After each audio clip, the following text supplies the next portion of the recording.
I've worked in emergency rooms for over 30 years, and I need you to hear me clearly. Most people over 60 will not survive their first heart attack if they're alone. That's not fear-mongering. That's a fact I've seen play out day after day. A staggering number of heart attack deaths happen before the person ever makes it to my ER. Why? Because they waste time. They hesitate. They panic. They don't know the simple life-saving actions that can keep blood flowing long enough for help to arrive. And the brutal truth is this. If you don't know these steps, you could be gone in minutes. But here's the good news. There are science-backed techniques, simple actions you can perform right now, even if you're completely alone, that can double your odds of survival. In this video, I'll walk you through the 7 life-saving tips I wish every single patient knew before their attack. Make sure you watch until the very end, because the final tip is the one action that, above all others, determines whether you walk out of the hospital alive. This information could save your life, or the life of someone you love. Before we count down our 7 tips, we have to talk about a dangerous misconception. We all picture the Hollywood heart attack, a person dramatically clutching their chest and collapsing. While severe chest pain is a classic sign, it's not the only sign. And for seniors, it's often not the one they experience. Tragically, many older adults have what we call silent symptoms, which are too easily dismissed as something less serious. Recognizing these subtle signs is your first line of defense. Instead of that crushing chest pain, you might feel a sudden profound fatigue that wipes you out. You could feel a nagging ache in your jaw, neck, or back. Other signs I see all the time in the ER are shortness of breath without any chest pain, breaking out in a cold sweat, nausea that feels like bad indigestion, or sudden dizziness. In some seniors, the first sign is just a sudden, baffling state of confusion. Ignoring these symptoms is what leads to delayed treatment. And when it comes to your heart, every single minute counts. We have a saying in the ER, time is muscle. The longer you wait, the more of your heart muscle dies. Trust your body. If something feels deeply wrong, even if it's not dramatic, it's time to act. Now, let's get into the step-by-step actions that can save your life. The 7 life-saving tips. Tip #7. Prepare your go, file, and your neighbors. Our first tip is something you should do long before an emergency ever happens. Preparation is power. First, get a simple folder and create a heart attack go file. Keep it somewhere obvious, like stuck to your refrigerator or right by the front door. Inside, have a single sheet of paper with this information printed clearly. Your full name and date of birth, an emergency contact list, a complete list of your medications and their dosages, any known allergies, especially to medications like aspirin, your doctor's name and number. When paramedics arrive, you might be confused or unable to speak.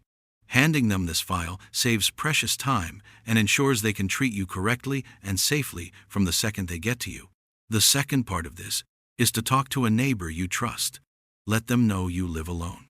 You don't need to share every private detail, but a simple heads up like, if you ever see an ambulance at my house, I have a medical info sheet on my fridge, can be a game changer. These small preparations create a safety net that can make all the difference. Tip #6. Unlock your front door. This next step is incredibly simple, but it's one of the most critical actions you can take. The moment you suspect you're having a heart attack and have called for help, go and unlock your front door. If you have a deadbolt or a chain lock, unlock all of them. Picture this. Paramedics arrive in minutes, but your door is locked. They now have to waste critical, life-saving time breaking down your door to get to you. Every single second they spend trying to get in is a second your heart muscle is being starved of oxygen. Those seconds are the difference between a full recovery and permanent heart damage, or worse.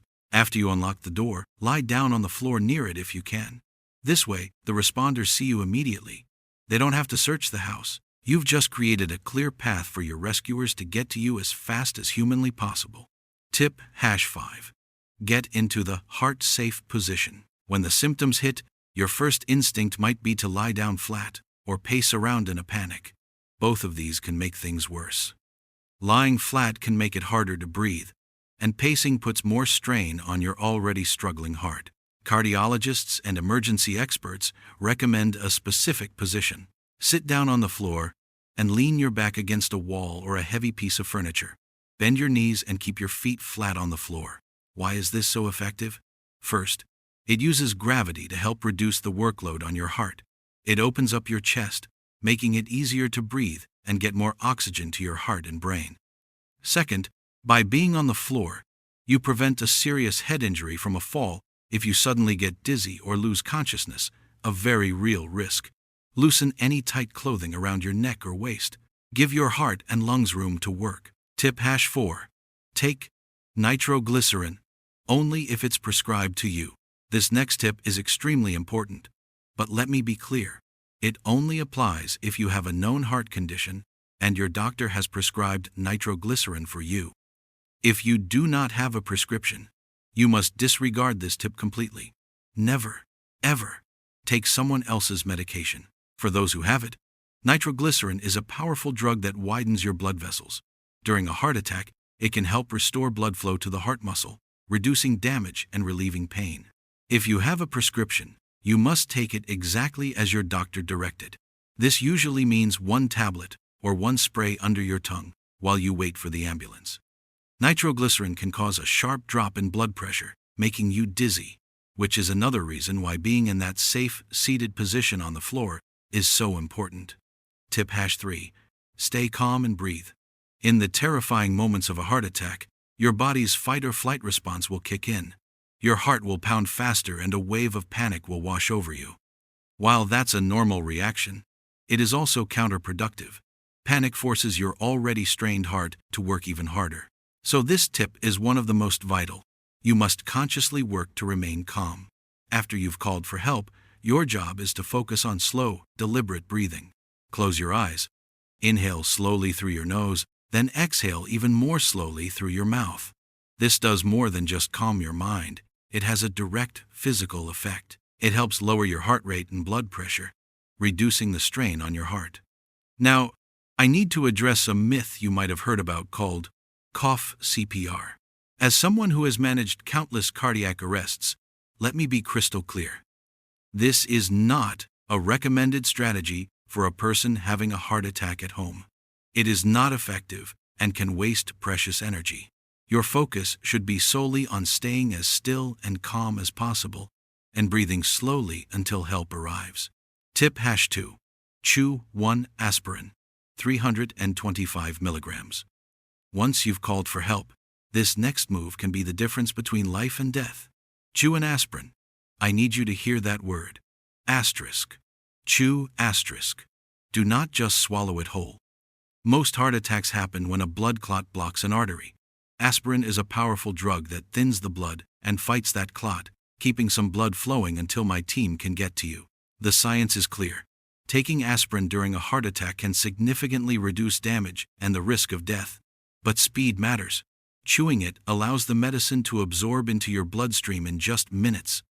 If you are not allergic and your doctor hasn't told you to avoid it, chew 1 regular strength, non-coated 325 milligrams aspirin. If all you have is baby aspirin, chewing 2 81 milligrams tablets is also a good option. Keep a bottle in your kitchen, somewhere you can grab it without thinking. That simple pill is one of the most powerful tools you have until paramedics walk through your door. And now, we come to the single most important tip. The one action that, above all others, determines the outcome. Tip #1. Call 911 immediately. This is the #1, non-negotiable, most critical action. The very second you suspect a heart attack, you must call 911. Do not wait. Do not second guess. Do not call your doctor or a family member first. Every single minute that passes, more of your heart muscle is dying. So many people make the fatal mistake of trying to drive themselves to the hospital. Do not do this. You could pass out behind the wheel and kill yourself and others. Paramedics can begin life-saving treatment the moment they arrive. They have oxygen, monitors, and medicines you don't. That treatment starts the clock on your survival. When you speak to the 911 dispatcher, be direct. Say the words, "I think I am having a heart attack." State your location and your symptoms. Hesitation is the enemy. The fear of being a bother is the enemy. The single greatest factor in surviving a heart attack is getting professional medical help as fast as humanly possible. All the other tips are what you do times while you wait times for that help to arrive. Making that call is what saves your life. Surviving a heart attack when you're alone is terrifying, but knowledge is your armor. By understanding these 7 steps, you turn fear into focused, life-saving action. Let's summarize. Number 7. Prepare your go file and alert a neighbor. Number 6. Unlock your front door for the paramedics. Number 5. Get into the heart-safe seated position. Number 4. Take prescribed nitroglycerin, only if you have it. Number 3. Stay calm and focus on your breathing. Number 2. Chew a 325 milligrams aspirin. And number 1. Call 911 immediately. Your ability to act in those first few minutes will make all the difference. You are not helpless. You have a plan. If you found this information valuable, please press the like button. More importantly, share this video. Send it to your parents, your friends, your neighbors, anyone you know who lives alone. You never know whose life you might save. Subscribe for more essential health and safety information from someone who's seen it all. And for our question of the day, please leave a comment below. Do you keep aspirin readily available in your home for an emergency? Let's start a conversation that could help our entire community be better prepared. Thank you for watching, and stay safe.